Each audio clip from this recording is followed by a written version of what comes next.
a Saturday night and the cards feel right. Nothing brings me more joy than watching my mana curve take flight. The forest whispers that it holds special powers. Gonna ramp my way to the top and watch my foes cower. The soul ring is child's play music. Cultivate and Kodamas reach will raise my mana higher than a tree. With each new land that enters the field gives me more cards I can try. Cast my spells and watch them fly. Oh, ramp it up with the mana flow from the highlands to the veld below. Some in the ballast shake the ground. Magic's the best game in town. Birds of I really paradise think you're fly gonna like my through ad the read today. twilight. Put some One effort Oh, into yeah. it. Good. I was gonna say once we start recording, I had a funny story for you. Let's just lead with Snippet. it, my friend. Just A lead with snippet. it. Whenever you're ready.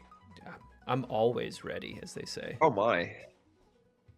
Ready like lunch meat, Mm-hmm. as I've been told. Are you recording? Are we good? I am recording. Yep. Perfect. So for those of you and for those who've follow us along on YouTube, we have the music videos up for our songs. So in a lot of our more recent songs, I try to incorporate, the Corgi and the German Shepherd. And my son loves watching the videos, but he is very adamant that the German Shepherd is the better dog, and it's just a real affront to the Corgi family. Every time the German Shepherd comes in and goes, "That's me. That's my dog." Hey. No, you know, it is what it do. It just cracks me up. He's just very adamant that I mean he's like, "That's Ein. That's Ein," because that's our Corgi's name. But yeah, no, that's me. How That's old mine. is Ein now? He's 4. 4? I mean, I thought he was older than that. Didn't you have him on No. the first MOB? Has it only been 4 years? Yeah. Really? Yeah, he was born 2021, so yeah, 4. I thought you had or were you wanting to get a Corgi on the first MOB? Oh, I'm sorry. I thought you were talking about my kid. Yeah, no. We got Ein like less than 60 days before our first MOB. So he's that was 2019, so 6. he's Going on 6.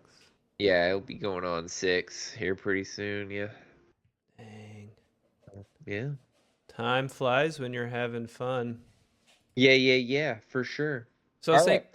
You ready? I was gonna lead off this episode with our mail call, go through some of our mail here. okay. You Yeah. okay with that? Let's do it. Okay.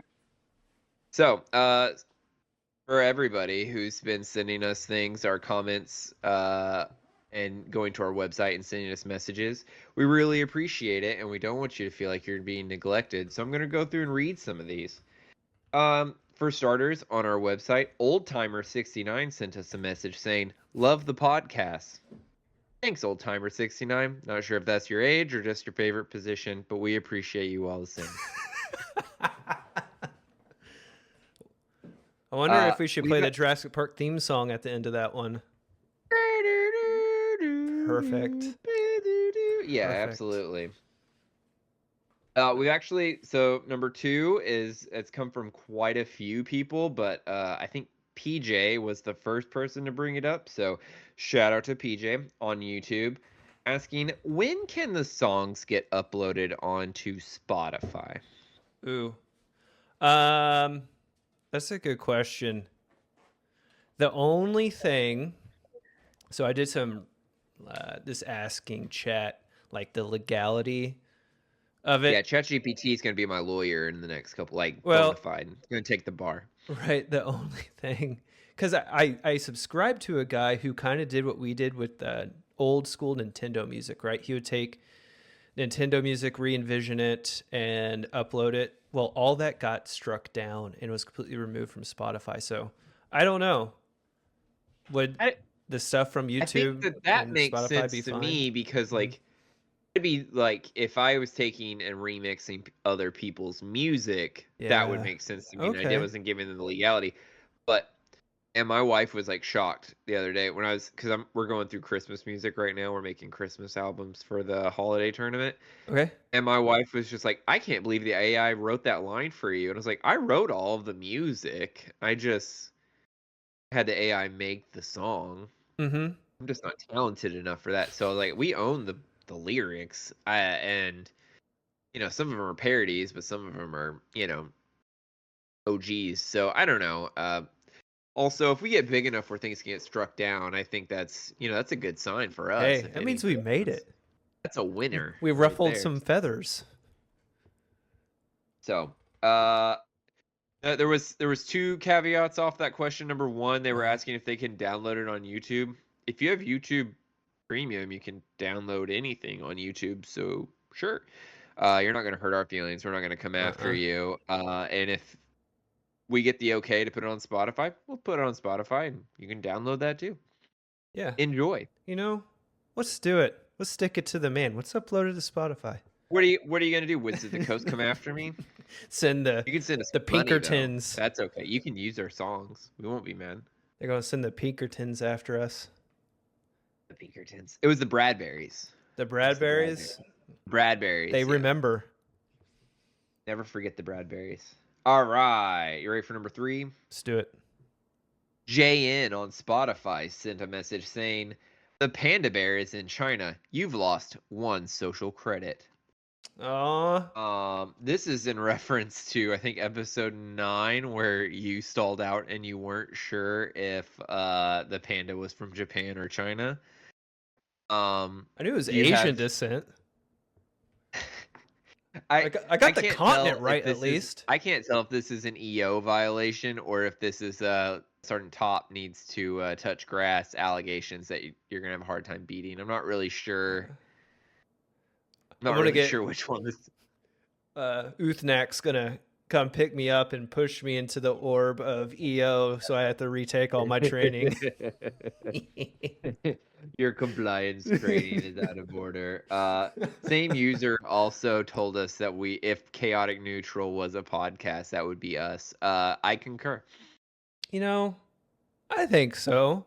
We kind of go by the beat of our own drum here. Yeah, there's no, like we've been saying, there's no real we literally, like, this week's episode is lands, and we were like, we're gonna talk about lands, and there's not been any prep. I just found out 20-30 minutes ago we're not even gonna do a game before this week, so like we're just making it up. Yeah.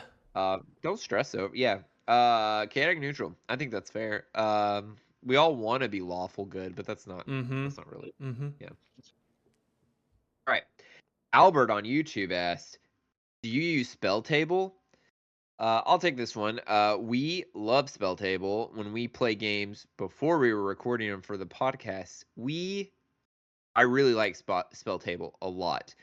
But when we try to record with our software that we downloaded, it like locks up Spell Table and doesn't work. And I'm not sure if the issue was with the recording software or if it was with Spell Table. But what we've kind of found to work is Zoom, and we've been working with Moose, the third guy. He's been trying to find another way because Zoom's kind of meh. So if you have a better way, we'll take all the advice you can get. But right now we're using Zoom for our games. Unless you have something else you want to add to that top. Well, we were using Spell Table before we started this podcast, and then all of a sudden it's like, you know what? I'm not going to work for you anymore. That's what I remember. Yeah. It was, and again, I can't remember what's recording software. I feel like we tried one or two of them. I can't remember, but like it just would literally lock up and it wouldn't let me in. Like it wouldn't show any camera anymore. Anyway, it was a big to do. Okay. Number 5 is a personal attack on me. Manic is our resident gameplay police on YouTube. He sent us a message saying, I'm assuming you're a he. Apologies if you're not. If you hadn't missed your Ristic Study trigger, you would have drawn your fling that game.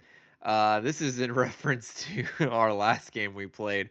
am still mad about this comment because he's absolutely right. There was a whole turn and you used all of your lands that turn, and I was like, oh shoot, I missed all my Rhystic Study triggers. Oh well, no big deal. And I passed, and I ended up missing my fling draw by 1. So yes, you were right. I probably would have drawn my fling, and it would have been the end of the game. But you know what? That's what you get for not paying attention and keeping track of your triggers, and that's why most of my decks don't have Rhystic Study in it anymore. Well, one, Rhystic Study, I think, is a horrible game design. Like, literally asking every spell, do you pay 1? Do you, like, really? Like, how annoying. 1. And 2, the way cards are made anymore, there's just so much to keep track of, you know? Yeah. I'm getting older. And as I get older, I have to write things down. Can you imagine if it was a full pod? Can you imagine how many triggers I would miss? Oh man, brother, I'm the good. 1v1 games I'm missing triggers. Yeah, no way, no way. Our last question on YouTube. Some of these are questions, some are just statements. I've had a couple of people message us on YouTube saying, "When are you gonna do more D&D?" That one was kind of impromptu. I think we had less than Drill got canceled because of the government shutdown. We kind of just were like, want to do D&D, and we just kind of did. So it was kind of out of nowhere, kind of like everything else, chaotic neutral, going back to that comment. Yeah, I mean, I'm always down to play D&D. It's just one of those, be kind of boring if it was just me and Top, you know, one being DM and one running through a maze. So we'll have to get the band back together. Go fight the Bradberries. The Bradberries. So I would like to do more D&D eventually, but it's gonna be like it's not gonna be like a scheduled like once a month thing. It's gonna be whenever it happens kind of thing. That's kind of how I feel about it. Okay. All right. Our last section for the mailbag is what I call, on dog theme, the Retriever. This is where we go through and find the funniest comments on our videos, Spotify, etc. Because if there's anything we value in the military, it's the ability to laugh despite your circumstances. Number 1, big shout out to PJ. He comments on almost all of our videos. You're a big fan. We appreciate you. PJ, one of my favorite comments is, "Hey Astro, F your dragons." That's it. That's the whole comment. And that was the episode where Astro hopped on and played with us in our anime episode. Ooh, speaking of anime, I have an update on that when we're done. Oh, yes. And then our second one, Magic Ball Z is the username. This is in reference Magic Ball Z, yeah. Okay. That's a cool name. Yeah, hey, shout out to you for just a cool name. I'm impressed, and I'm kind of jealous. Are you willing to sell the rights to Magic Ball Z to our podcast? No. So this is in reference to the semifinal game that I was in, where I was up against Darth Vader in his Krenko deck against my Mothman deck. I don't know if you watched that game. I haven't yet. Okay. Well, I won't spoil who it's in reference to, but he says, "I keep waiting for the judge to say, 'Stop the fight. He's already dead.'" Oh, no. Okay. My predictions. If he's saying that, he must have 500 goblins on the board, and he's just like, how many more can I make? Just getting pounded by impact tremors. Yeah. You know what I mean? Stop the fight. He's already dead. I was laughing so hard I had to go find my wife, and I was like, you gotta look at this. It's so funny. She's like, "Do you know who this is?" I was like, "No." That's so good. So funny. So I'm gonna say that one wins this round of Retriever. Funniest comment. So if you want to get shouted out in future episodes, please keep putting your messages on our we comb through all of them. Spotify, YouTube, on our website. Just keep sending that stuff in. It's good stuff. We appreciate all of you, not just listening, but also being active in our little tiny community. So we appreciate it. Thank you so much. I agree. All right, you want to give your update to your Berserk search? Yeah. So, I finally found it. Instead of ordering it on eBay, taking the easy way out. Whenever my wife and I would be in the mall, I would always stop, see if they had a Barnes and Noble, and I would stop in and when the opportunity presented itself, I didn't like go from store to store to store to store to store looking for this, right? It was just like, hey, when the opportunity presents itself, I'll get it. So finally found it. I had to get some instruction from Astro, who sent me how to follow the pages, like the order and things. Because Oh, I was like, yeah. I would be like, because it's top right to bottom left is Yeah. how the flow goes. And I was going top right to like up, down, up, down. Like, I don't know how to read this Oh, thing. And yeah. I was like skipping all over the page, and it was like, I feel like this isn't making sense. But I finally got that, finally kind of got it down. And I Yeah. noticed, I finished the chapter, and I noticed towards the end, I was almost envisioning it like an actual live action anime versus Yeah. pictures on a book. Sure. Yeah. Berserk's very interesting. I will say it is hard to be shocked when everything is meant to be shocking, if you get my drift. Sure. Yeah.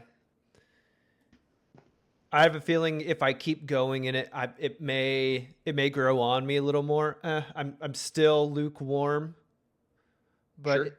Not here's just the most mind-blowing yeah. thing you've If ever I'm in read. half price books and they have chapter 2, I'll get chapter 2. Okay. That's All how right. that's where I'm Well, at I'm with it. glad your search finally proved fruitful. I was And, pretty excited yeah. though when I found Yeah, it. absolutely. I immediately shot you a picture like, looky what I found. You did. I remember. But I A think happy day. yes, it was. So we were discussing part of our deck making food pyramid. We need to go over lands, not necessarily like ramp, but how many do I put in my deck, Chief? What's the right number? Is there a right number? Do I do 99 lands so I know I will always draw lands and I'll never have a mana drought? I do have a 96 land deck, so there might be something to that. I mean, if you want to, you don't have to be afraid. Just do it. You know what I mean? You said you played that one already, right? And you did the thing? I got to do the thing. I didn't Okay. win, which, is fine. It's my meme deck, meme, not mean, mean, deck.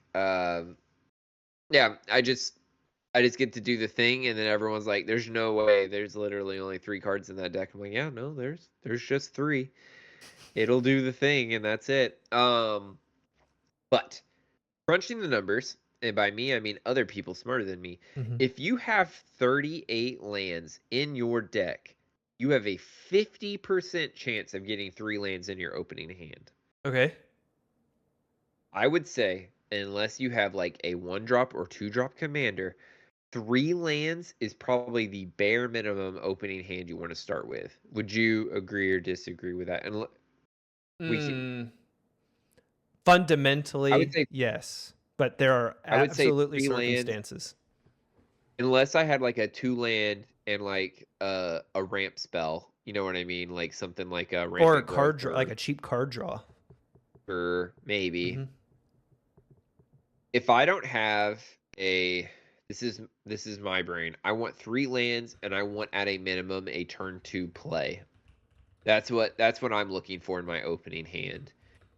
Now sometimes obviously that's not possible just with the way your hand is built, but Mhm. that's what I'm looking for, is like my dream hand, because I'm a green player, I want a forest and a Llanowar Elf in my opening hand. You know what I mean? Like that's the ideal hand that ramps into everything else I'm going to be doing forward.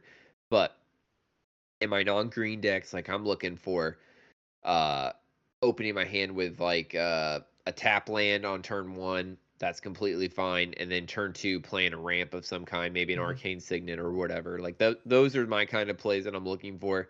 And if I'm crafting my dream hand, I want for sure 3 lands, because you definitely don't want to bet all your hopes and dreams that on turn 3 you, excuse me, if you go first, right? Turn 2 you're gonna draw a card. Like turn 2 is your first card draw, and you're just gonna hope and pray that a land's gonna pop up. That's the wrong time to be praying for that. You know what I mean? Mm-hmm. So, especially in the early game, you do not want to miss a land drop. So 3 lands is usually your safety zone. You can kind of bet on that. That's me again. It's not right for everyone. If you've been watching our holiday tournaments, there's quite a few people that you see miss their turn 3 and even once a turn 2 land drop they missed, and it cost them dearly in that game. So I say this to say, you keep a 1 land hand, and then you miss your turn 2 land drop, I'm not gonna feel sorry for you. I normally say I anyway. respect the play, but that one, I have questions. I have questions. Absolutely. So I did some right. quick maths. So what? I did some quick maths. Oh, okay. I'm ready. So in terms of quantity of land, I go no less than 36 lands in the 99. Okay. That will give me a 36% chance every card draw to draw land. So essentially, every third draw should be a land in a Walgreens world. So Right. drawing your first 7, you're almost guaranteed to draw 2 with that. Now, one thing I was like, what if I included my mana generating or ramp spells as part of my land count, right? Anything that can put pips or allow me to get more pips. So my staple is 36 lands and then 10 sources outside of lands, whether it be your artifacts, mana dorks, ramp spells. We had a whole episode on it. That bumps me to 46%, so almost 1 in 2. So how am I having so much trouble, Chief, if obviously almost 1 in 2, I should be drawing a mana source? Any thoughts? Well, so a lot of those this is me again as the green player, right? And you're Rakdos leaning. Your mana geysers add red pips to your you, right? But that's a 5-drop, right? That does you absolutely no good turns 1 through 4. You know what I mean? Yep. Unless you Jessica's Will into it, and even then, that's probably too early of the game. It's not going to do you any good. You know what I mean? Yep. So that's number 1. Number 2, well, I think number 1 kind of speaks for itself. I don't know if I really even need to try to dig out a number 2. I would say that, again, we've talked about it right before. Like, not all color identities ramp the exact same way, but like your land base is just as important as your theme as far as crafting a deck. And if you try to skimp out on your lands to save the spice, you won't get to play any of your spice. So I say all of that to say, just because it generates pips for you is not the same thing as land, right? Okay. I would be very cautious trying to justify my low land count by my high ramp count. Does that make sense? Yeah. That's just me. That's why it's its own separate chunk of the pyramid that we're building for our decks here. So okay. I don't know. That was just something I thought when I did the maths, and I'm like, man, I should be, because I only have 1 mana geyser, right? It's not like all 10 of that was just the ramps. example I thought of. Sure, yeah. I don't know. It's maybe I need to go in and bump it from 36 to like 38 or something. See how that plays out. 38 is my magic number that I shoot for. Yeah. And we'll get into some of the ifs, ands, or buts here in a little bit. But I also and then I skew more to the right. The only reason I would skew to the left is if I had a low CMC commander or like my Corgi deck is a blink deck. I think the most expensive thing in that deck is a 5, but the majority of that deck is like 2, 3. Mm-hmm. Very, very cheap. I do skew. I think I have 37 lanes in that deck. I tend more to the left, but we played a game over Drill Weekend this last weekend, and I, as the white player, had more mana on the board than the Spell Slinger and the Squirrels deck that I was up against. Like it's just one of those things. Like I still was hitting all my land drops where they were missing, and part of that is because all the card draw I was getting. But Mm-hmm. that's besides the point. It's like you said, you want to be drawing a land every 2 to 3 card draw, and that doesn't mean every 2 to 3 turns, right? Because we want to be drawing cards more than once per turn if we can help it. Yep. And that's watch our listen, whatever, our card draw episode on that.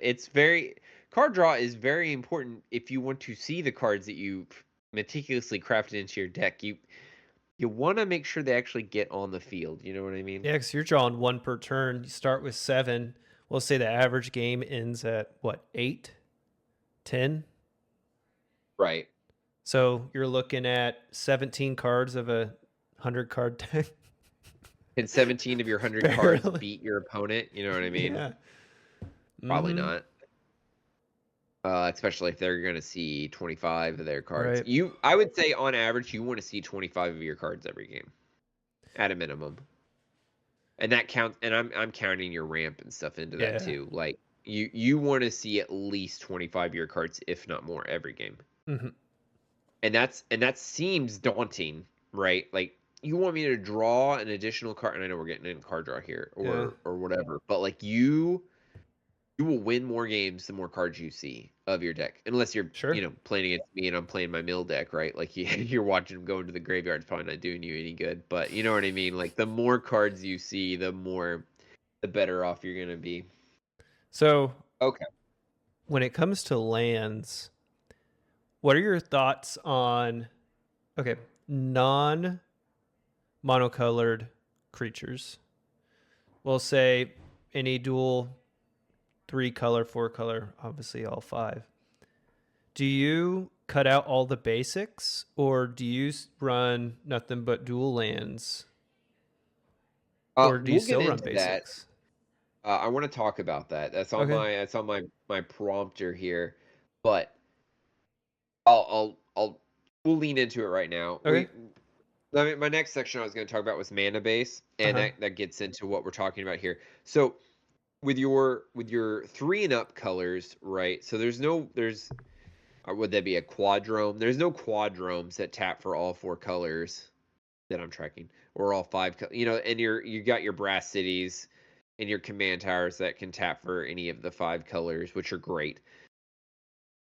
But your mana base, and I think we talked about this last game. I can't remember if it was with you or if I was off the pod and I was talking to somebody else. You don't want your shock lands, sure, why not, right? You can pay the 2 life if you're behind, you need that land in. But like if you're playing a traditional swamp forest that enters tapped, no ifs, ands, or buts about it, right? If that enters tapped and you draw that on your first turn, it's not really a big deal. You probably weren't going to have a play anyway. But if you draw that on turn 5 or 6, and that was the land you needed to draw to get your next big play off on the board, and you were like, oh man, I hope I get a land, and you draw it and it's a tap land, that doesn't really do you any good this turn. You know what I mean? Unless you got like an Amulet of Vitality. Is that the one that lets all your lands enter untapped?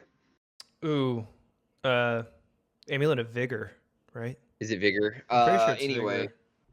You're probably right. I almost said vigor, and I was like, I think it's vitality. So you're probably right. I say that to say those. I have all of those in my Wooburg deck I just built. I have those triomes in there, but with the explicit purpose of I'm gonna pull this with 3 visits or Farseek or whatever, right? That's why those cards are in that deck. Is I'm gonna pull them with my ramp.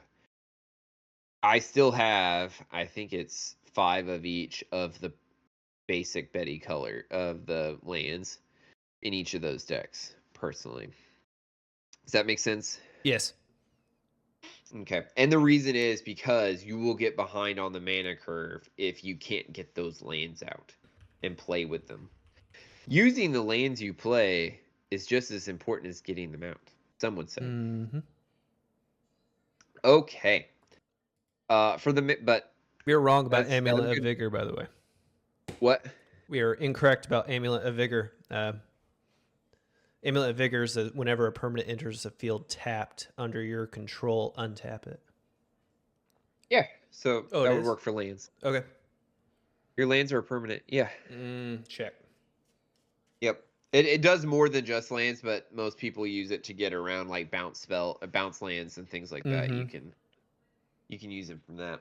A lot of I got some. I think Manic, that was one of his first posts. Was like, why don't you have Amulet of Vigor in your Smeagol deck? Because I didn't know that was a thing until you commented it. Thank you. I'm trying to get better all of the time. So that being said, your mana base when you're building your deck, it's going to be very tempting that if you have let's say you're running red, green, blue, right? It's going to be very tempting to have 13 of each color in your mana base.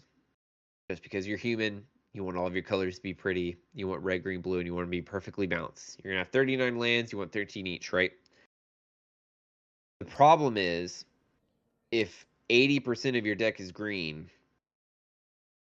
you don't really need your lands divided evenly. You need 80% green producing mana in there. So, how we offshoot this is your dual lands, use those to supplement your weaker colors. So if I'm running very little red in a Timur deck, I will have all of my red mana is actually dual lands. Does that make sense? When I'm building my deck, all of the lands the colors I don't use very much, they are stacked in, and this is really prevalent if you look at my Saruman the White Hand. I have a couple of islands, but most of my blue mana comes from dual lands and tri-lands because I don't use a lot of blue in that deck. I use mostly red and black. So all of my and so that way I'm not pulling from my mana base to help out this weaker color that I don't use a whole lot. I'm supplementing with the dual colors is the way I do it. So does that make sense the way I'm describing it? Like you're using your dual lands to supplement colors you don't need as much. Okay. Are you going to get into Archideck and how it could be a useful tool for this? Sure, we can. Yeah, I mean, it tells you you have your mana produce it. You have, it's like, you know what? Won't edit this out. No, I won't. We're doing this on the fly. On the fly. Do it live. Screw it. We're doing it live. But it'll tell you, it's like your deck produces X amount of pips of green. Your mana producing sources produce X amount of pips of green. So it allows you to see how you actually need to distribute your mana base. It's fantastic. It does the work for you. It gives you the tools to be your own boss. You don't need to think too hard. It'll do it for you. 100%. I say it does. Yeah, deck stats. It'll tell you the cost, and then it'll tell you the production. Mm-hmm. Well, not all the way. All the way at the bottom is your tokens which is another great thing Archideck tells you is, oh, by the way, these are all the tokens that you need for your deck. Architect's great. Give us money, Architect. Yeah. We're already using you. I We will shill for vouch you. 20%. Today's sponsor, Architect. Architect. Mm. Is that all you got for Architect? Yeah, yeah. I was just like, Go to the well, next thing? that was just a good. Okay. I thought a good The point. next Be like thing, to help you. the next thing is, well, and I alluded to this a little bit before, is the complaint. Oh, lands are taken away from my spice. Mm-hmm. Your lands don't have to take away from your spice. You're just probably putting in boring lands. Like I said earlier, your lands are just important as your theme. So make sure you put lands in your deck that are good for your theme. Mm-hmm. If you are running a token deck or like a Aristocrats deck where you're sacrificing a lot of creatures, run cards like Field of the Dead. Whenever you have 7 or more lands and you have a land enter the battlefield, you just get a zombie for free for playing a land. It's so good, especially in Aristocrats deck. That's just a body you can sack. Mm-hmm. Sarah's Sanctum. Ooh, You get so mana good. equal to. What'd you say? So good. It's Oh my gosh. what's it? Something You get a Guy's Cradle. You get a for white for every enchantments. enchantment on the field. Yep. 3 Tree City is one that I run in all of my tribal decks. So 3 Tree City, pay 2, tap it, and then you get 1 mana of 1 color equal to the number of whatever type of creature you name. So like in my Merfolk deck, however many Merfolk on the field, I get that much mana. Hmm. It's just a land, and I don't even think it comes in tapped. Like, it's so good. Guy's Cradle, obviously, if you're running like a wide board, why would you not run? Obviously, because of the money, right? But if you're running a proxy, why would you not run Guy's Cradle in a token deck? You know what I mean? It's true. Urza Saga is great in just about any artifact deck. Like, why would you not run Urza Saga? And then also on the tinge of artifact lands, if you're running any kind of artifact deck and it's like you get XYZ when you have this many number of artifacts, you should run every single artifact land. Yes, they are vulnerable to some types of removal, but I would say on the whole, most people aren't running enough artifact removal. So you're probably okay. I say that and you're going to get Vandal blasted and be like, Chief told me I could run artifact lands and it'd be okay. But Sart. So anyway, but having an artifact land and then, having Urza's construct on the field is like, that's an extra for every artifact land you have on the field. That's an extra +1 on your construct. So like, why would you not run it? You're going to run that mana anyway. You know what I mean? Yeah. Can I jump in here real quick? Absolutely, please. Tribal decks, Cavern of Souls. I really like that one. So when Cavern of Souls enters the battlefield, choose a creature type. You can tap it to add a generic or tap it, add 1 mana of any color. Spin this only to cast a creature spell of the chosen type. That spell can't be countered. So good. That's a good one. And then you have, are you going to get into like MDFCs? That's the things? next section. Before we go to MDFCs, Edge of Eternities, they did the stationing thing, and they had some lands to where you put station counters on them, and then once they get to a certain amount of station counters, you can tap them for specific things. In Liberty Prime, I have Athros Titanic God Core. When it has 12 counters on it, tap a blue, tap it, add a blue for each artifact you control. So that's pretty good. That's a good one. Mm-hmm. All right, MDFCs, what's up? So MDFCs, I can't remember what the alphabet soup stands for, but you're all either in the military or know someone in the military. You know that we just live alphabet soup. Mm-hmm. So MDFCs are those fancy little cards that can flip, right? They're most of them are lands on one side. Some of them are different spells on both sides, but most of them are lands on one side and then something else on the other. So, these lands are taken away from my spice, but if you're running MDFCs, and again, I wouldn't go full hog, right, and run only MDFCs, but I would say probably not a bad idea to run a few of these in your decks. And Mhm. some of them, it's like, why am I not running more of these? When I was doing this, list, I'm gonna read some of these. I'm not as familiar with these, and that's part of the reason why teaching is the best way to learn. Yeah. So MDFC stands for modal dual face card. Oh my! All right, ready for the first one? First example: Let's see it. Jawari Disruption. Okay. It's a MDFC blue, so it's an island on one side, and I want to double check. It does enter tap, which They usually that's all kind of do.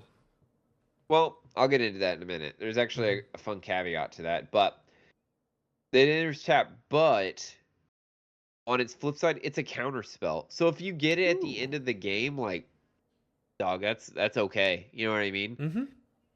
Nothing's worse than on your last turn, and you've got 10, 12 mana on the board, and you're like, I need something to close the game out or protect me when they're going to close the game out next game, and you draw a land. But like MDFCs, that's one of the reasons why they're so good is they have this flip side that you can get some value off of. So Jawari's Disruption, counter spell, counter target spell unless its controller plays one. I will say 9 times out of 10 when people are making their big plate, they usually don't have room for the one. You know what I mean? Mm-hmm. Do you agree with that? Yeah. Okay. Next one, Kazul's Fury. This is another one where I was like, why am I not running this? It's a fling on a land. Oh, nice. Yeah. It's one more mana. It's 3-drop. Where's fling? No, fling's a 2-drop. It's a 3-drop, but still, it's another fling, which like we could always use a little bit more of that. You know what I mean? Always. Big fan. So, yeah, Kazul's Fury, and if you're running, especially in red, which is the color it is, if you're running a big body in a red deck, like why would you not just run Kazul's Fury, like in one of your lands? In that way, and the reason why I'm saying these are so good is you have 40 lands or 38 lands or whatever your magic number is, right? But you have the option at the end game, if you draw this card and you're good on land, you have something else. You have an emergency card in your back pocket. You know what I mean? Mm-hmm. This is So, another one. Oh, go ahead. so the one that I've been excited to use, and I haven't had the chance yet, in Liberty Prime, is Legion Leadership and Legion Stronghold. So Legion Stronghold enters tapped, and it is a dual land for Boros. Legion Leadership is an instant, one generic, and then one either red, what they call that, hybrid mana, either red Yeah. or white. Till the end of turn, double target creature's power, and it gains first strike till end of turn. Like at Pretty good. a creature who's already swinging at 8, swinging at 16, having that on, the second turn after you take a full hit with it. That's a game closer on a land. Yeah, sure. For sure. Yeah, that's great. Mhm. That's That's good. That's That's good all I got stuff. on that one. Earlier I said that there's a caveat off what you're saying. This is a huge shout out to LGS's just in general. I was at my LGS. I was looking for the Selesnya bounce land. I can't remember the name of it right now, but I was looking to see if they had one on hand. I was going to pick it up for our proxy game that we played. Mm-hmm. And I was sitting there and I was talking to the guy, and he was just like, you know what you should be running. And I don't think this is the one, but it's an MDFC, but it's dual lands, but one side's plains, one side's forests. So the one I picked, and I think this one is Simic. This is River Glide Pathway and Branchloft Pathway. They don't enter tapped. You just only get one. Yep, you choose So- the side, and it stays that Yeah, side. you choose which. So like and this is perfect in 2 color decks, right? Yep. If you draw this and you're like, oh man, I really need another island, right? It's Mhm. an island now, and you just pick blue. It's so good. And when I saw this, and they're super cheap too. Yes. I got it for like 15 cents at my Oh, LGS. that is real And cheap. it's a foil too. And he was just like, "Yeah, here you go." I thought I was gonna be eating my lunch for this card. I was like, "Oh, okay." So anyway, they're so good, and I'm like, I don't know why more people aren't running these, but MDFC lands, especially if you're running 2 colors, they will get you out of a bind. So I heavily suggest running those if Question. you go for it. So in my game with Moose, he was Yeah. playing his bounce deck, right? Or his flicker His deck. If you Blink deck, flicker deck, yeah. that type of land, which I have Needle Verge Pathway and Pillar Verge Pathway, which is the same thing but Boros, could you re-choose the side you want it to enter as? Let's see. I'm curious, because that would, in a Blink deck, if you needed to, say you already had it tapped and you could bounce a permanent in and out and you needed a different color. I'm not saying that's going to happen all the time, but the 1 in 50 games it does, that's some pretty cool tech. Yes, it says if you, this is the ruling, you blink, and I use Branch Loft Pathway just because it's whatever. If you blink it, it returns to the battlefield with its front face side up, and you can choose which side to play it as it re-enters. And that goes for any of your MDFCs. If you, because some of them are creatures and some of them are whatever. If it's a land and you blink it, yeah, you get to replay it. So good. So yeah, really good. Go. There, that answers your question, I hope. Yeah, for sure. That's all I had for MDFCs. There was one. I can't find it. There's a black one that's really good. It's an MDFC. I think is it a reanimate on one end and swamp on another, or something like that. Hold on, I know exactly which one I think you're talking about.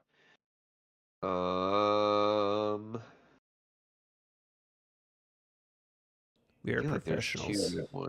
And we're always prepared. We know every card in existence off the top of our heads. Oh my gosh. Yep. So Fell the Profane is one. It's a removal spell. But it's a 4-drop, but it's also a land. That's not the one I was looking at though. That one's not bad. Agadeem's Awakening, return from your graveyard to the battlefield any number of target creature cards with each having a different converted mana cost of X or less. Oh, yeah, it is Agadeem's Awakening, I think. Yeah, that one's pretty good. Yeah. If I remember right, it's pretty expensive. Maybe I need to start running those, you know? It gives you the options. You have options. Yeah, it gives you the tools to be your own boss. Mm-hmm. Uh-huh. Okay. Oh, show. And then the last section that I had is utility lands that are good in just about any deck, but some exclusions. Obvious ones, Command Tower. If you're running a deck with more than one color, you should probably run Command Tower. It's just silly not to, unless you have a very specific reason. I will say, I had somebody tell me that you should run Command Tower in every single Commander deck, and I'm just like, If you're running a monocolor deck, all that's going to do is give your opponents a non-basic land to 100% do some shenanigans with, so I'm kind of... And in like Braids, I'm right? hesitant. I choose a land type. Like I lose out on that additional mana from like Power Gauntlet or. But also, is it Trailblazers boots? Mm-hmm. You get, and also non-basic land Blood block. Moon, and yeah, it's just I'm hesitant. One of the biggest perks of monocolor decks is you can get a way around all of that shenaniganry, right? And you don't have to worry about balancing your mana load or anything like that. I don't want to tempt that with any of that other stuff. I will say some other stuff like Reliquary Tower, if you're going to be drawing a lot of cards, you're going to want to keep all of those cards probably. So, makes sense to me. Have no maximum hand size. Reliquary Tower makes sense to me. Question. Go for it. I am starting to lean that Reliquary Tower is a wasted slot for a land. Because how many times in a game are you actually pitching cards because you drew too much? Like, are we like, where do you draw that line to be like, okay, I'm going to put in this land card where in a niche situation where I have all my draw engines online, it comes effective. Is it worth slotting that in versus another color pip or an MDFC or a dual land? I definitely don't say I run Reliquary Tower in every deck, but Mhm. I will give the example of Y'shtola. One of my big things that I run in Mhm. Y'shtola is I try to give all my spells flash, Yeah. not discarding my cards and being able to hold on to being able to not play anything and not worry about having to pitch something Uh-huh. is that's a big part of that deck where I want to hold on to every single card because I want to play it when it's convenient for me. You know what I mean? Yeah. So theme Very theme depending. rarely do I discard cards anymore. Yeah. I would say this in unless your card like it's built around that where you're playing off a flash Yeah. or Or when you're just or you're drawing yeah, your 4 deck cards per is built turn. is drawing Yeah. cards. That's all it's supposed to do. Like everything in there is drawing you a card. But my Ghoul Caller Giza, I should not, even though it's mono, well, not even Ghoul Caller Giza. We'll just say Boros. My Feather's I would kind of a say bad one. Well, yeah, Feather would be a good one. It's like there's no need for me to run Feather with Reliquary Tower because Reliquary Tower with when Feather, I yeah. get the cards back, it's after my end step, so I don't have to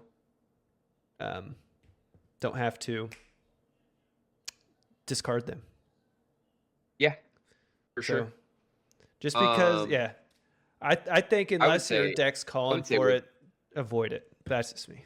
not to get off on a tangent, but I feel like Ghoul Caller Giza, you definitely don't if Mm-mm. nothing would be better than you having too many cards in your hand and you pitching the perfect thing into your graveyard. You know Yeah, what I mean? 100%. You're praying you have too many cards in your hand at your end step. Okay. My next one I have on this list is Rogue's Passage and Secret Tunnel. If you're running a Voltron deck or a one-hit kill deck, Mm-hmm. you absolutely must be running these cards in your deck, I would say. I have You never activated Rogue's Passage before. I don't think I ever you've never have. run you've never used Rogue's Passage? I think I took it out. Okay. Let me check Feather. I think I took it out of Feather. Feather doesn't need it because it's flying. Right. But I mean, like dog meat, I need all the evasion I can get, and building evasion into my land Have you is activated just it with Dogmeat? yeah, I believe so, yes. Oh, nice. I've closed the game with it before, I believe. Ooh. No, I don't have I'll it say with him. so in a Voltron deck, you can blow up my artifact, you can blow up my Whisper Tilt Cloak or whatever, but very few decks run land destruction anymore. So Rogue's Passage probably gonna get through. Mm. That's my 2 cents on that. Check. I agree with you. 4 mana, I believe it's 4 mana, is a lot for a land ability, but getting in that final hit, that's worth it. With yep. Okay. And then my last one, I'd never even seen this card before, but it's gonna be on my next order. Minas Tirith from the Lord of the Rings set. Ooh, so good. It's so good. Yes, You I can have tap it. two and Oh, draw a card with it. oh, so Oh, good. it's so good. Lands that draw you cards, stupid. So good. So good. Mhm. All right. That is all I have for my land spiel. Okay, so do you try to avoid the inner tapped lands at all? Like, what are your thoughts on that? Do you set yourself behind a turn order to play a tapped land to not be able to I utilize that land that turn? I use so if I'm running all 3 color or if I'm Mm-hmm. running a Triumph or whatever, right? if I'm running a 3-color deck, I definitely have the Triome in there, Yeah. especially if green's in the colors, because I can search it and find it, right? Yep. Like I was talking about earlier. But you do not want to hinder yourself, like we talked about earlier, by having too many of those in there. It's a balancing act. You want to get, you definitely would, in a dream, what'd you call it earlier, a Walgreens world? Mm-hmm. In your Walgreens world, right? Your opening hand would have one of those tapped lands in it because you probably don't have a turn 1 play, right? Yeah. 9 times out of 10. Mm-hmm. So like, you want to get one of those lands out of the way ahead of time. The earlier the game you can get them out, the better. But like I said, towards the end of the game, you draw that, and you were hoping that was the lane that was going to let you cast your Cyclonic Rift or whatever. That kind of sucks. Oops. Yeah, oops. Yeah. Oops, all berries. Yeah. So Okay. that's my 2 cents on that. Fun one that I have in. Again, I'm going off of Liberty Prime since it was on Fallout theme is Helios 1. So you can tap 3, pay 3, tap it, pay X energy, sacrifice Helios 1, destroy target non-land permanent with mana value X. I thought that was a fun one being on theme with Fallout. But the Goldfish folks, they're real big on making your lands work for you and not just tap for mana. Yeah, for sure. But I'll be fair. I've watched some of their games. I really don't watch many of them tap their lands for anything but mana. You know what I mean? Right. So I guess it's nice and, well, just in case, I suppose. Nice to have. I think it's Kessig Wolf Run that has the tap green, red, and X, and any of your creatures can have trample. Like one creature can have trample X, but like, yeah, except maybe to close the game out. Mm-hmm. But like, how often do you actually get to run that? You know what I mean? I do. So I get it. I 100% get it. So I'm gonna go ahead and tell you about our sponsor here today. We actually have a mobile game. I didn't know if you knew this. I didn't. Our top-notch software engineers came up with the greatest game ever. So this episode of Military Grade Magic is sponsored not by Raid Shadow Legends, but its slightly more aggressive cousin, Rank Shadow Additional Duties. Have you ever wanted to command an army of anime-powered, trauma-bonded, spell-slinging, oddly costumed warriors, but with more yelling and less parental approval? Yes. Then strap in, high-speed listeners, because Rank Shadow Additional Duties is the mobile strategy game that asks, what if Dragon Ball Z had a con-op? Build your squad from over 900 completely unnecessary characters, including Gunnery Sergeant Goku screaming. He screams for 12 minutes straight just to cast a PowerPoint brief. Guts, but on profile. Berserk Rage plus mandatory counseling. Wizard Harry CW3 casts Expelliarmus to steal your Flipple. And SpongeBob 92 Golf. Somehow still motivated. Somehow. Engaged in a turn-based combat so tactical it's basically an MDMP simulator. But with dragons, lightning, and the one guy who refuses to update his 5960. Play anywhere you want.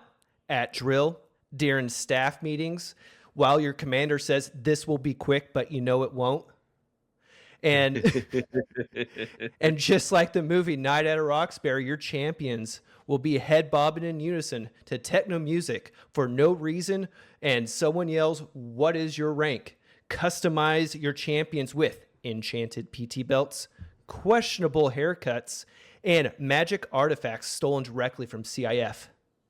Warning, side effects may include screaming power up during your ACFT or AFT now. Call your deck operationally lethal, referring to your commander as a final boss and saying, show me what you got before every mulligan. Download Rank Shadow additional duties today, because if you're going to waste time on your phone, you might as well make it feel like a deployment. Ad read over.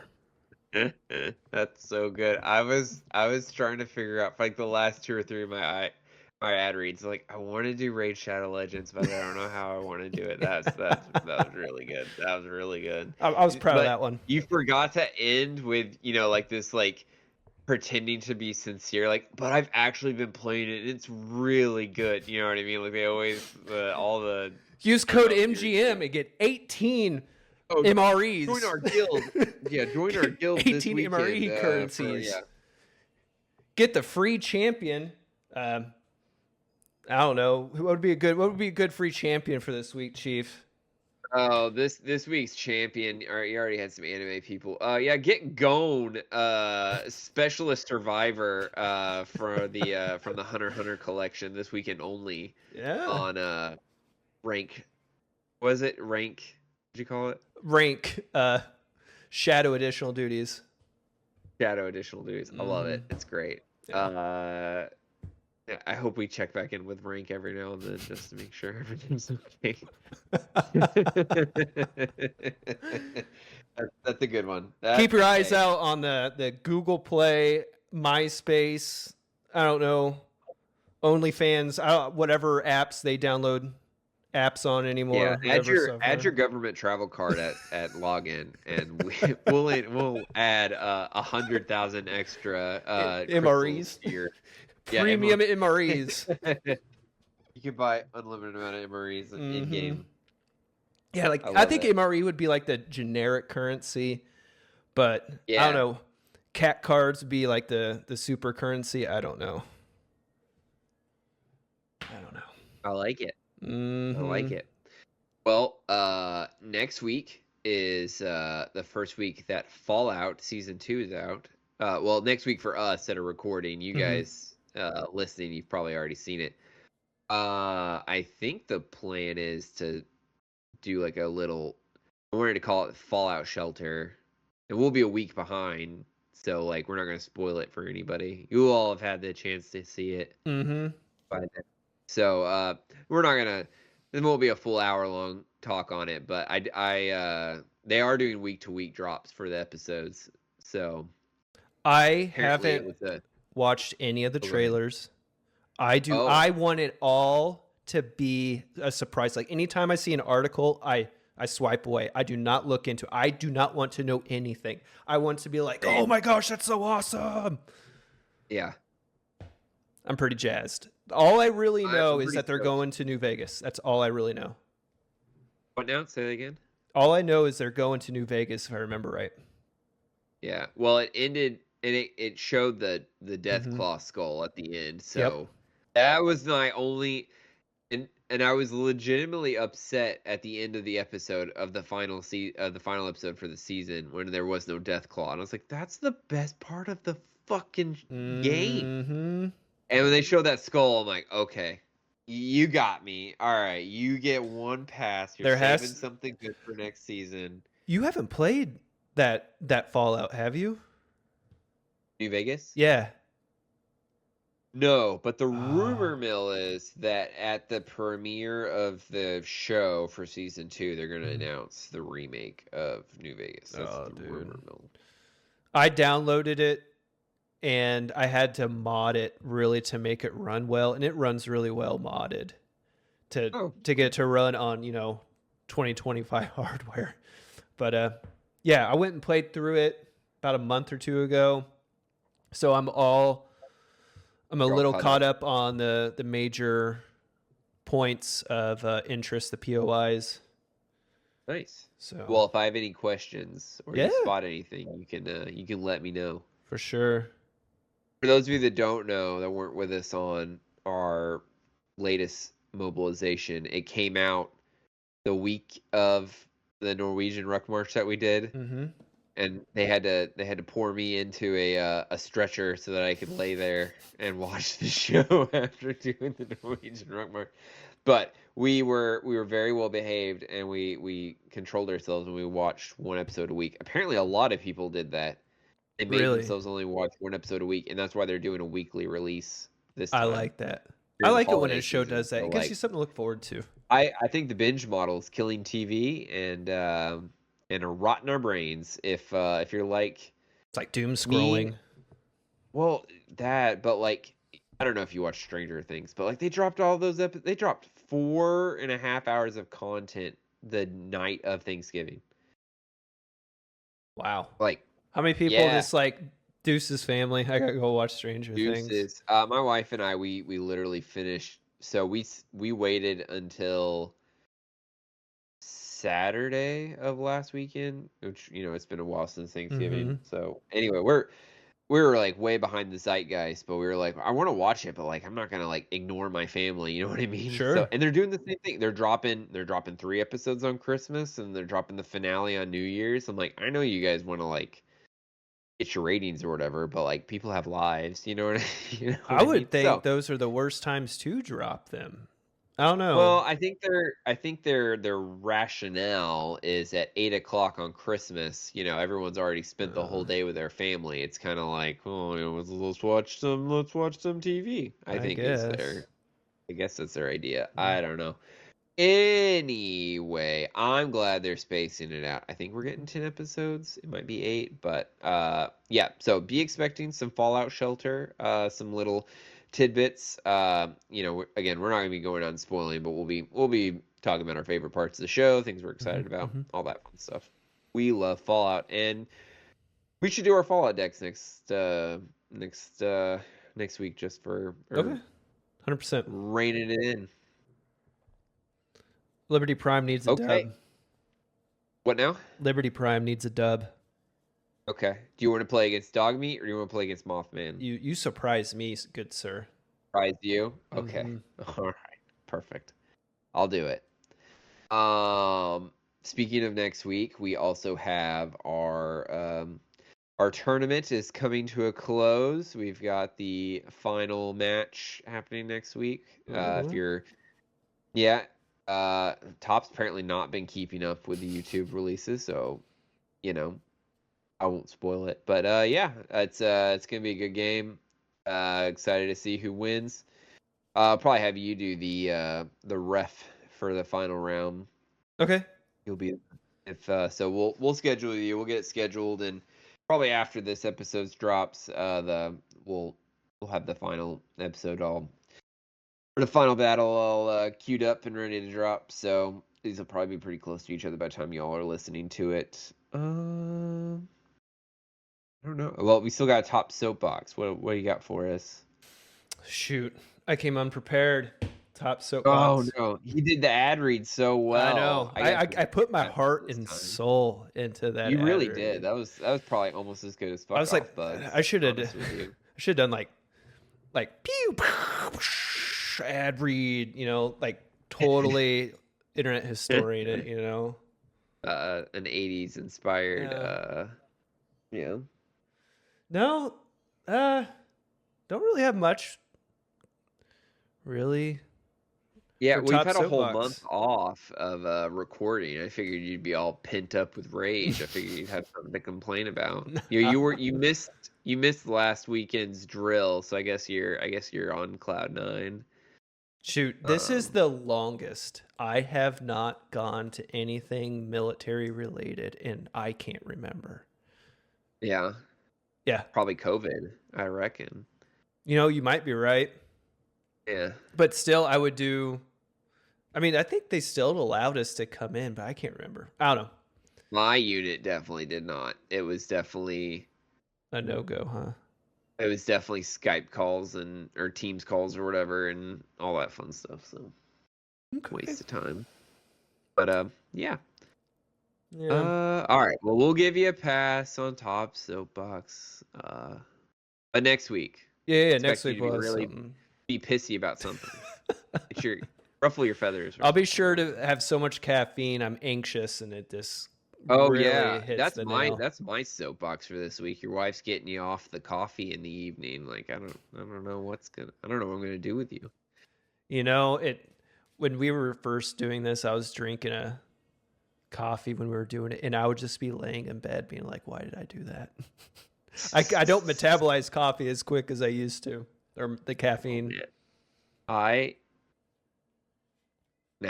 haven't done it since like episode 2 or 3. Mm-hmm. I think episode 2 and 3 I was drinking a Celsius while we were doing these, Dude. and then going to bed.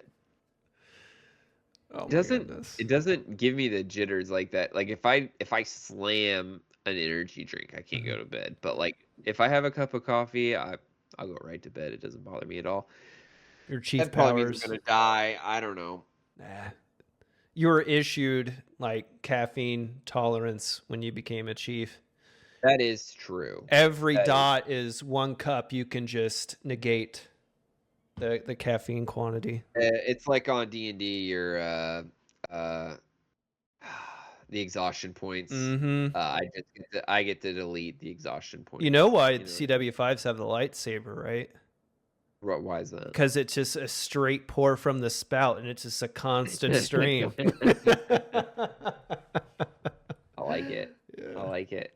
I was who was I with? It was at Drill. They have the old CW5 rank, which is just the hollowed out CW4 dots. Have Okay. you seen that? Uh-uh. It was like the old style CW5. It was just hollowed out so it's the 4 squares, but they were just hollow. And I can't remember who I was with. They're like, I can't believe they thought that was a good idea. And I was like, I don't know what to tell you. I mean, it's the same It of used going to from be a the- bronze leaf to a black leaf from major to. Yeah, It's like, really? sure. Are we that lazy?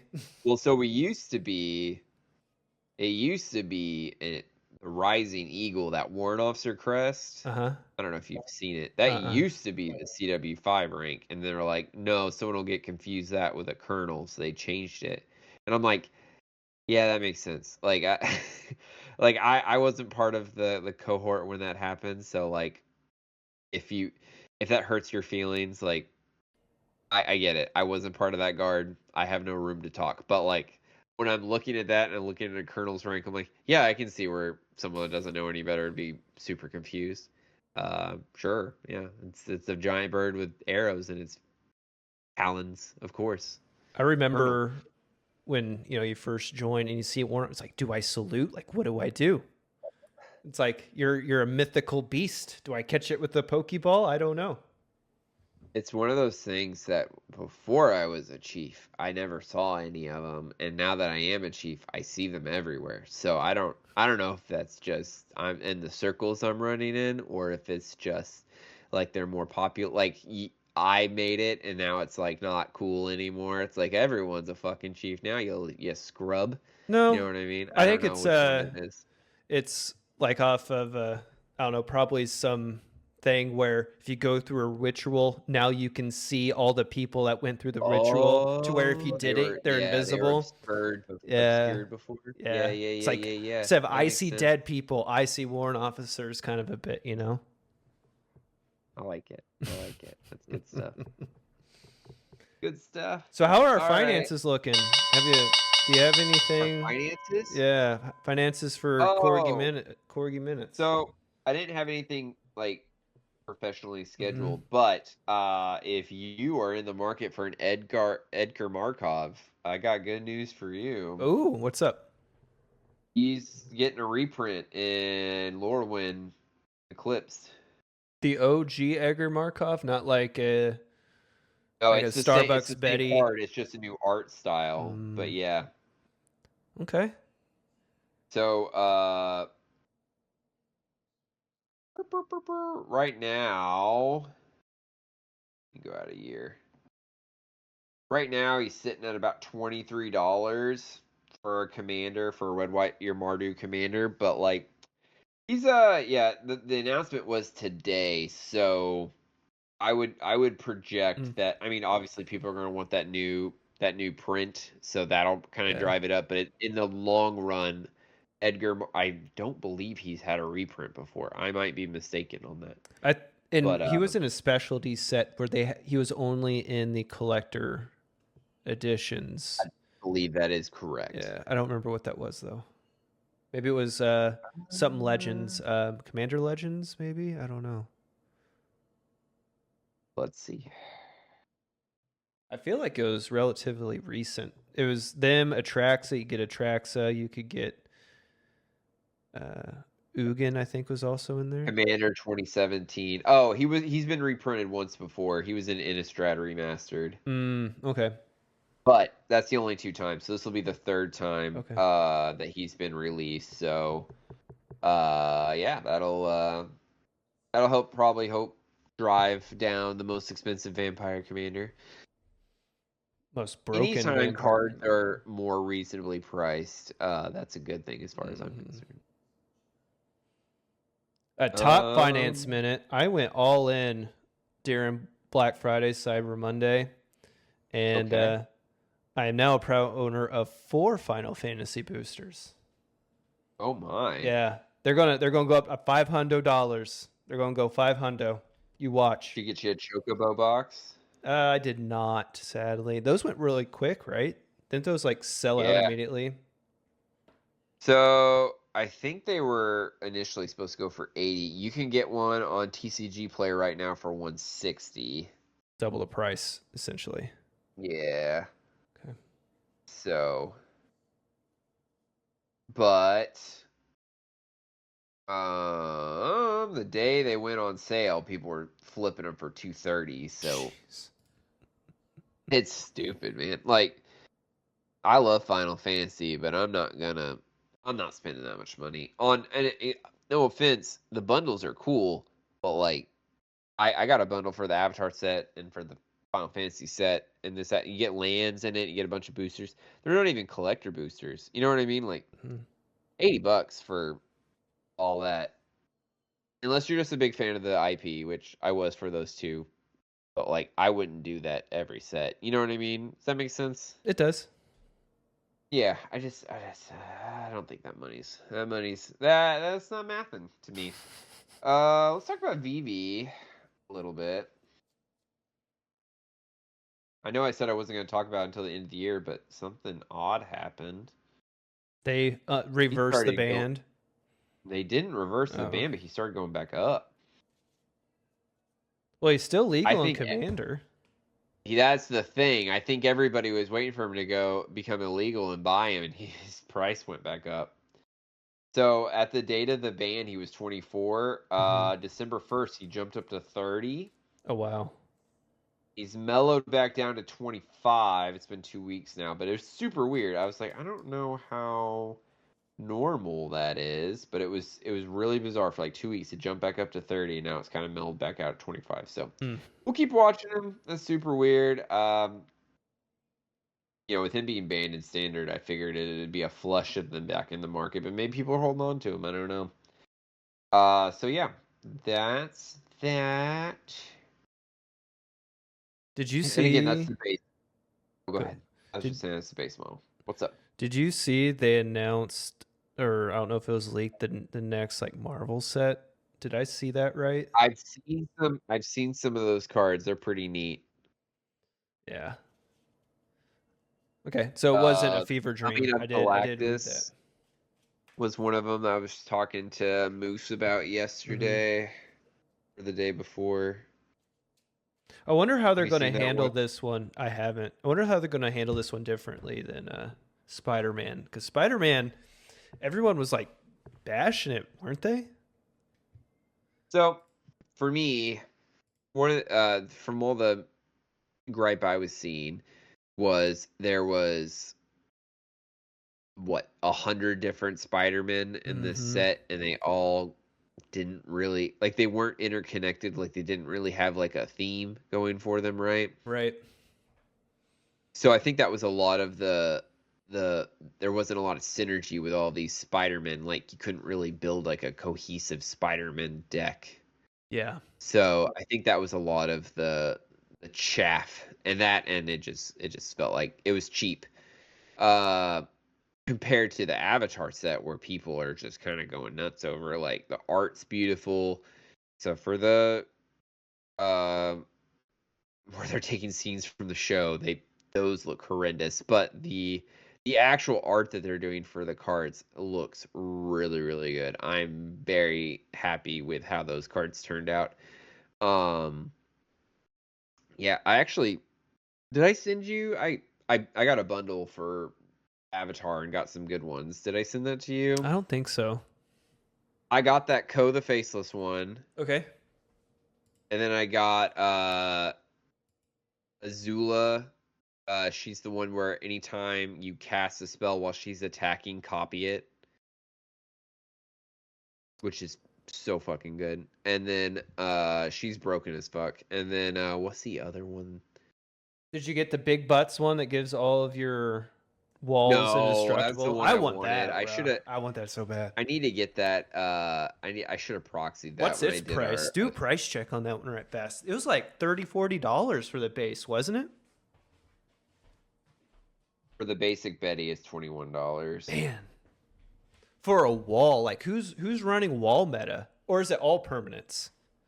I can't Other remember how it permanents reads. you control have indestructible. Other permanents. Okay. Yeah. That's pretty Yeah. good. Pretty good. I want to say the number one thing running right now is still Badger Mole Cub. Yeah. Badger Mole Cub is still sitting at $50. It's Damn. starting to trail down. It was at 70. And it's knocked down to 49. So I wonder what the consensus is on the new elemental bending. everything I've seen is that by and large, earthbending is the best. That's the one you make your lands Your creatures. lands turn into creatures, and if they die, they come right back to the field. Dang. So it's broken. Yeah. There's no Die or downside. exile. There's no downside. There's no downside to it. Yeah, that's the thing, right? There's no risk. I can just turn my things into creatures, and there's no risk. And then firebending is second from what I saw, because firebending gives you all this extra mana. And there's a lot of versatility there. Airbending is like a decent version of Blink, except for you have to pay 2 to get it back, but there gives you a little bit of flexibility there. But pretty much consensus that I've seen is waterbending is terrible, and it's like, why would you do that? So, that's the consensus I've seen. Okay. Waterbending was like Convoke with creatures and artifacts, and yeah, just about everybody I saw was like, yeah, I don't want to do that. That's all I got. I didn't even plan on doing that much, so I'd forgotten about my Corgi finance min. I'm out of the game, out of the loop. Yeah. Well, we're at an hour 22 here, so Yeah. any final thoughts at all before we wrap it up for the day? I don't think so. I think we nailed down lands pretty good, and hope everyone had a good. I know it's been a month since we've properly recorded. Hopefully, everyone had a good Thanksgiving, and yeah. Hope everyone's enjoying the tournament. And we'll see y'all next week. Okay.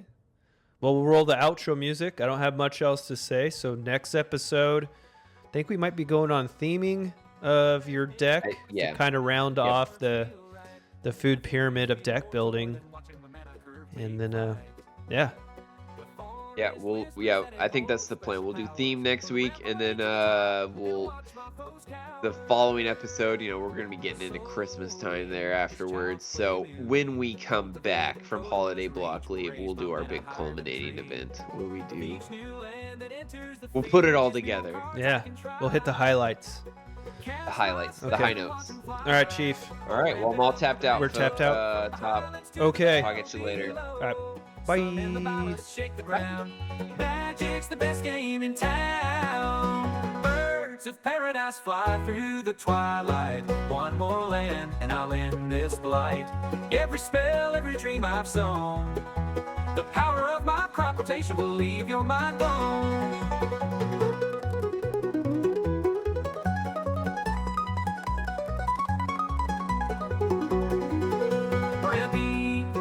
Like an old folk tune brings the forest neath the silver moon. And Tish stampede in the break of dawn. With his power I'll carry on. Primeval titans marching side by side, with Mobu as our loyal guide. As crater hoof comes crashing down, the tremors of the trample will be felt all across town.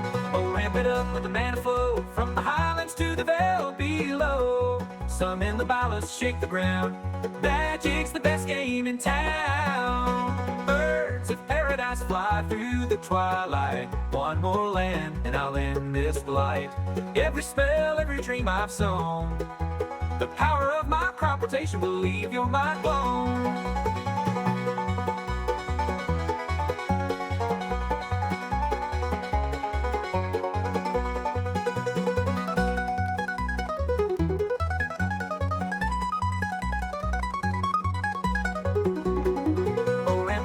Manifold, from the highlands to the vale below. Some in the ballast shake the ground, magic's the best game in town. Birds of paradise fly through the twilight. One more land and I'll end this flight. Every spell, every dream I've sown, the power of my crop rotation will leave your mind blown.